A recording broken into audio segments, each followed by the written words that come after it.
Good morning, good afternoon, and good evening, agents. I'm Mountie Carl, and welcome to another Division Let's Talk right here on Gun Brothers Gaming. And today we are going to talk about something outside of the game. I know that a lot of people want to talk about what's going on inside the game, but I want to talk about what's going on outside the game for a minute, because when I created this channel, a lot of you came and subscribed to me because I ranted about the Division, and I started getting a little bit of growth, and things kind of stopped because the game got good, and I stopped ranting about it. And so, a lot of people weren't really sticking around because I'm not ranting about the game. But now I got something to rant about. And I should have, a couple weeks ago, I should have posted a video about this, because this really pissed me off when this came out. When 1.5 dropped, everybody got on their knees and bowed down to Ubisoft because this was the greatest thing ever, and numbers were back to launch numbers. Bullshit!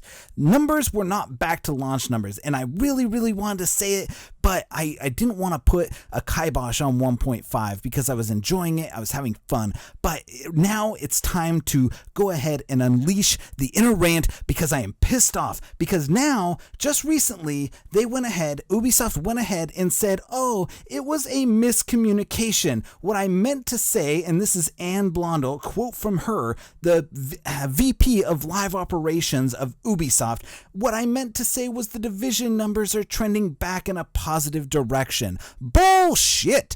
That is not what you meant to say. If that was what you meant to say, that is what you meant to say. Instead, you said Ubisoft, the numbers were going the same as launch numbers. I can't even talk, I'm so mad about this shit. And that is what you said. You said the numbers were back to launch numbers. Launch numbers. That means that over 130,000 people were playing on PC at any given time. Well, we can go to the Tom Clancy The Division numbers and go ahead and look at that and see that statement was released, the 24-hour peak was trending around 21,000. That is a far cry from the 113,877 all-time peak number that was there at launch. And you know the reason why they were peaking on the Division Steam chart that you look at and you see here? It was because people were coming to the PTS to take a look at what was coming out. They didn't want to see, and they didn't want to stick around to see if the Division was going to continue to pump out garbage, or it was going to go ahead and trend in the right direction. And thankfully, and I can't rant about this because it's awesome, that 1.5 came out and it was actually somewhat good. Sure, PS4, you got crapped on, and they did the same thing to you. They went ahead and they released 1.5 and the survival on Xbox, and after they delayed it, they went ahead and delayed it even more on PS4. So you guys have a right to be pissed about that stuff, because 1.5, all they did was make you go back out into Tier World 5 and get new gear. What is that crap about? That's nothing. They should have just held it back and let you guys do whatever you wanted to do, or something to the fact that they should have given you something better than just a world tier upgrade and one new gear set.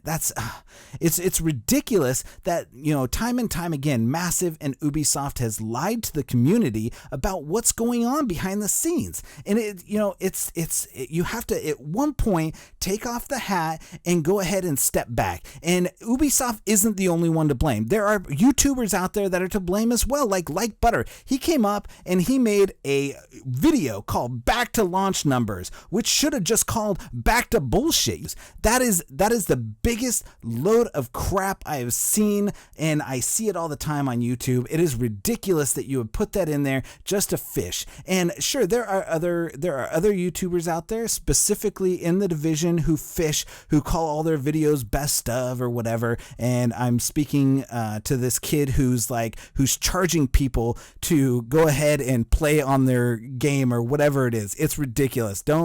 If somebody offers to play your game for you, what the hell are you playing the game for? There's no reason to pay money to have somebody play your game for you. That's ridiculous. Now, back to this issue. They said that the thing was at launch numbers, and nobody bothered to go ahead and check. News organizations like GameSpot of all people. Hello, GameSpot, I'm talking directly to you. You released a video on YouTube that said back to launch numbers, just like good old Butter. Here at the top YouTube searches right now, back to launch numbers, Butter, number 1.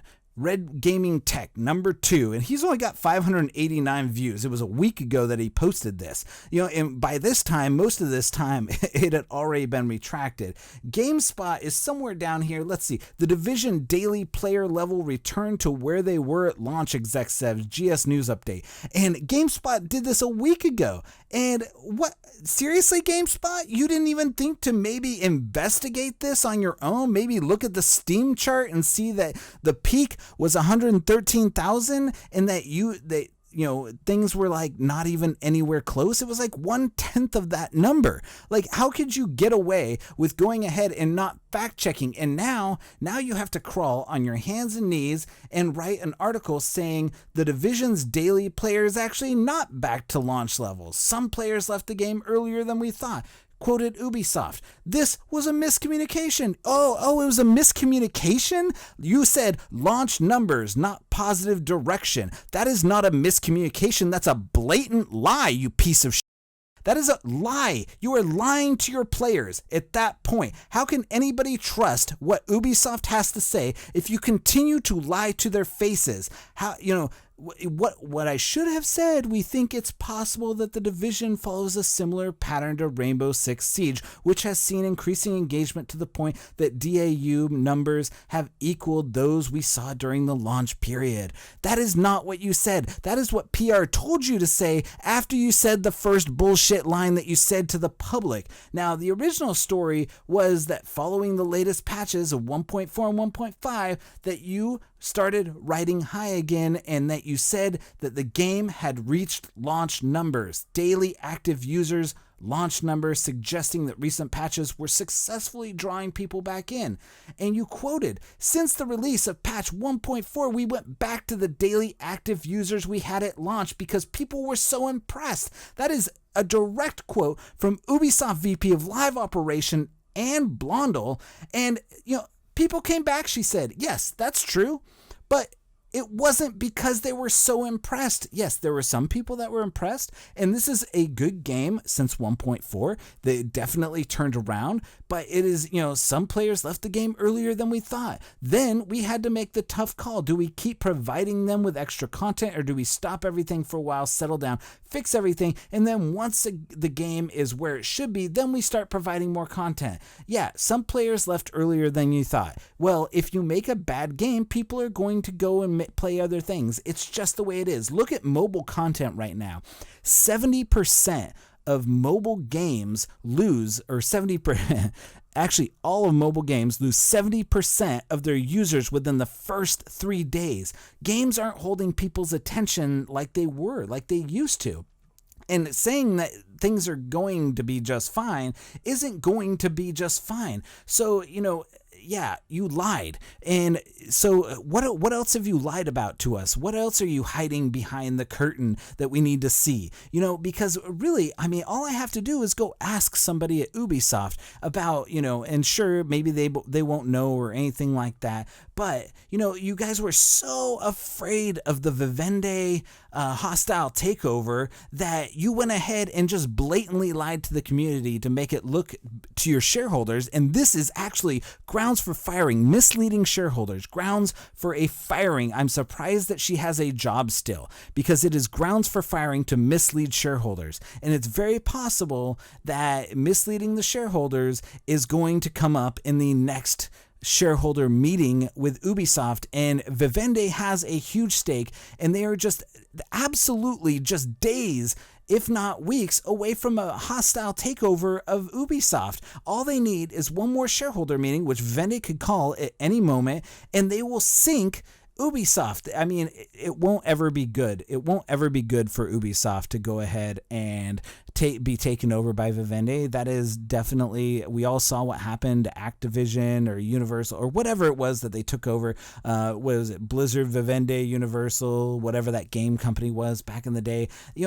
We all saw that wasn't good, and I'm glad that they parted ways with those. I'm glad that Activision's back with Blizzard and that everything's hunky-dory over there. But seriously, why lie about this stuff if you're not, sure, people are going to hear that and they're going to be like, oh, well, it must be good, so we should come back.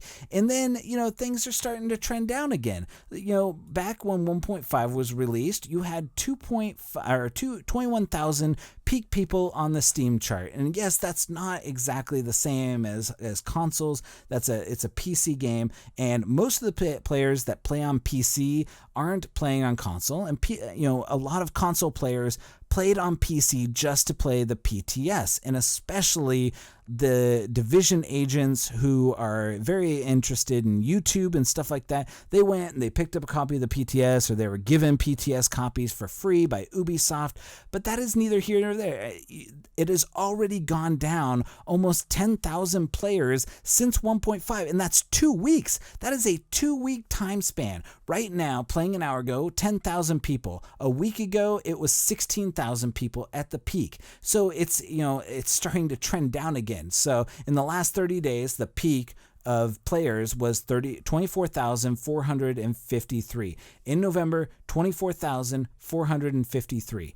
And in October, it was 7,897. And right now, we are at 16,741. So it's not really trending up anymore, it's trending down. And yes, maybe, just maybe, December 20th comes around and it starts going back up because people will come on from PS4. You guys have really screwed over the PS4 players by signing an exclusive with Microsoft. And I know that you did it before you thought that, things were going to go bad, but let's just go ahead and take a look back. March 2016, your daily average players was 65,000 players a day, and the peak players was 113. Now, if you had said that things were back to where they were in April, that is actually a good sign, because 26,000 players in April were still playing the PC version. Of course, that dips off quite sharply from 65,000 and then goes down to 9,000 and then just goes into the toilet. And come September, you only have 2,000 daily active users coming around with a peak of 3,400. So yes, it was trending up. People did come back, but they did not come back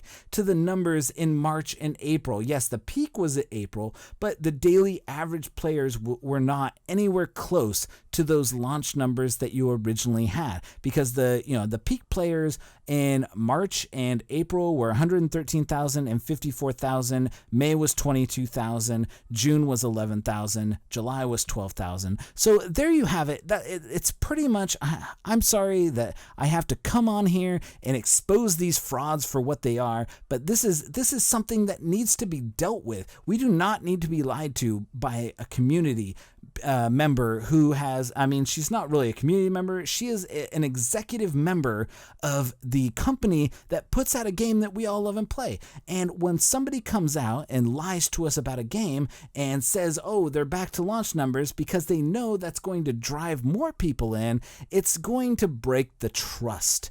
And it really, I can't honestly say that anything that Massive or Ubisoft says from this point out is going to be even remotely true. So it's hard, if Massive says that the DLC is coming out for PS4 in December, sure, I'll go ahead, or December 20th, I'll go ahead and climb on board that wagon, because I feel like that sounds a little bit true. But if Massive and Ubisoft come out and say PS4 numbers are back to launch, that's not going to be true. And I would challenge any YouTuber out there who decides to jump on that bandwagon just to get views, don't do it. Don't fall into that trap, because now you are putting yourself in a position to be called out just like them, because you didn't do your research first when you should have. And there are people out there that went ahead and they just, they said, oh, it's back to launch numbers, and they posted the Steam chart, and it wasn't anywhere near launch numbers, and everybody could see that. I don't know a single player that really was like, oh, back to launch numbers, that sounds legit. No, you can tell when you go into the game and you're waiting 5 minutes for a survival match, that's not back to launch numbers. Survival matches should be happening on the regular. You shouldn't have to wait more than 30 or 45 seconds in a queue. I think the longest I waited was like 6 minutes, and that's a little unbearable to wait. So anyways, that's been my time time. I'm sorry that I had to go ahead and break out Mountie Carl's old rants and raves about this stuff, but I think it's bullshit that we're being treated like this, that we're being treated like second-class citizens. We're trying to play a game here, we're trying to support the company, and here they are spouting BS to us and basically getting news organizations on their back, and a trusted news organization like GameStop. And I know some of you are laughing at that, but they've been around for a long time. They've been a very reliable source for a long time of news for gaming, and now you can't really trust them because you see this. And actually, I take that back. GameStop actually, they were very much preferencing that they did not say that they were back to launch numbers. They said Ubisoft said they were back to launch numbers. That was not a direct quote from Ubisoft that GameSpot picked up, but other people were doing it, and it's just a sad state when that happens. So anyways, that's my time. Thank you so much for listening to this. I hope that you stick around. I'm gonna probably have more rants as things get worse because I'm starting to see glitches and stuff like that start coming out of the woodwork, and it's time for Mountie Carl to put on the Mountie hat and get his horse and his red jacket and start riding back into the DZ and starting to whoop some ass. So, alright, I'm out of here. Thank you so much for all of us here at the Division Let's Talk. I'm Mountie Carl, and we'll see you in the Truth Zone. Mountie out.